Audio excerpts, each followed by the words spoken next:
आदाब नाजरीन, आप तक उर्दू न्यूज़ में आपका खैर मकदम है। मैं हूं मोहम्मद शाहिद अहमद तवक्कल। पेश है आज की अहम खबरें।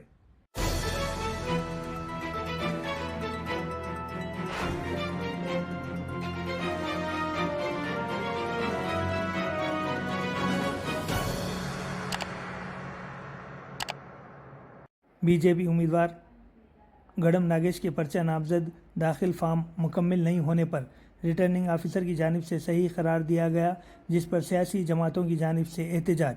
कांग्रेस पार्टी के असम्बली इंचार्ज कंडी श्रीनिवास रेड्डी ने अहदेदारों से मुतालबा किया कि वो इलेक्शन कमीशन के क़वायद के मुताबिक बीजेपी उम्मीदवार गडम नागेश के कागजात नामजदगी को मुस्तरद कर दें।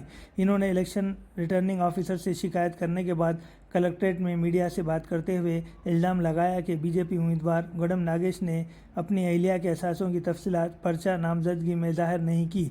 अहलिया के असासों की तफसीलात की जगह अधूरी छोड़ दी गई है। इन्होंने इंतखाबी अहदेदारों से मुतालबा किया कि वो फौरी तौर पर इनके कागजात नामजदगी को मुस्तरद कर दें। इन्होंने कहा कि हुक्काम को क़वायद के मुताबिक काम करना चाहिए और किसी सियासी पार्टी की तरफदारी नहीं करनी चाहिए। इन्होंने वाज़ेह किया कि वो ये मामला अपने आला कायदीन व अफसरान के नोटिस में ले जा चुके हैं और इस मामले में क़ानूनी जंग लड़ने के लिए तैयार हैं। इन्होंने इस मामले में ज़िला इलेक्शन रिटर्निंग ऑफिसर कलेक्टर से फौरी जवाब देने का मुतालबा किया। इस मौके पर बोथ हल्के इंचार्ज अड्डे गजेंद्र अड्डी Bhoja Reddy, municipal vice chairman Zaheer Ramzani, Syed Rashidul Haq, Atiqur Rahman, M A Shakeel, Patti Mujahid, Syed Shahid Ali के अलावा दीगर मौजूद थे। MP member of parliament candidate Gadam Nagesh अपना एफिडेविट में, इलेक्शन एफिडेविट में अपना उसका पत्नी का, बीवी का आस्ती एसेट्स को पूरा ब्लैंक छोड़ दिया।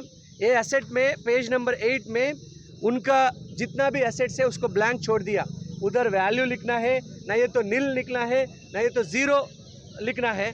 और पेज नंबर 7 में भी मूवेबल इमूवेबल एसेट्स का कॉलम में भी दोनों वाइफ एंड हस्बैंड का blank pages, blank columns blank रख दिया है।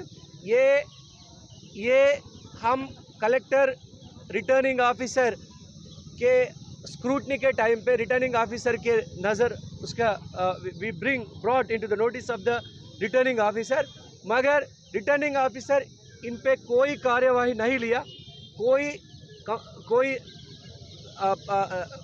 एक्शन नहीं लिया। और इसके बाद हम 5 बजे तक वेट किए इधर कि रिटर्निंग ऑफिसर से कुछ रेस्पॉन्स आता है बोल के, मगर अभी भी रिटर्निंग ऑफिसर से कोई रेस्पॉन्स नहीं। और ये सब लोगों को ये साबित होता है रिटर्निंग ऑफिसर ने बीजेपी के चक्कर में, इलेक्शन कमीशन को भी बीजेपी से डर है। अगर इलेक्शन कमीशन को बीजेपी से डर नहीं है तो ये 3 ब्लंडर मिस्टेक्स, ब्लैंक कॉलम्स, ये बीजेपी कैंडिडेट गडम नागेश को रिटर्निंग ऑफिसर इलेक्शन कमीशन मदद करना बंद करना चाहिए, उसके ऊपर कार्यवाही लेना चाहिए, उसका नॉमिनेशन रिजेक्शन करना चाहिए।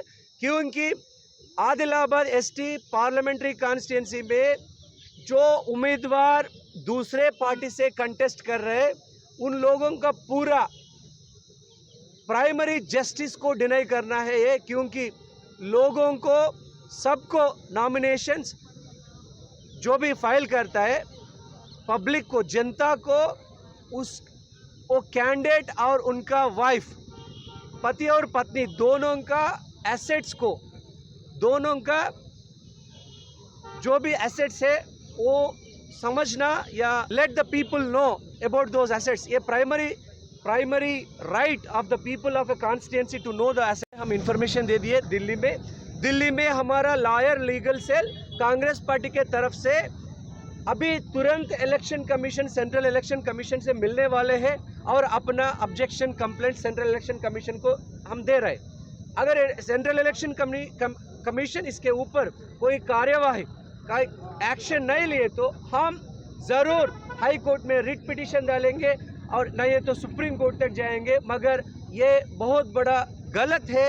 इलेक्शन कमीशन ट्रांसपेरेंसी होना चाहिए, पारदर्शक होना चाहिए इलेक्शन कमीशन।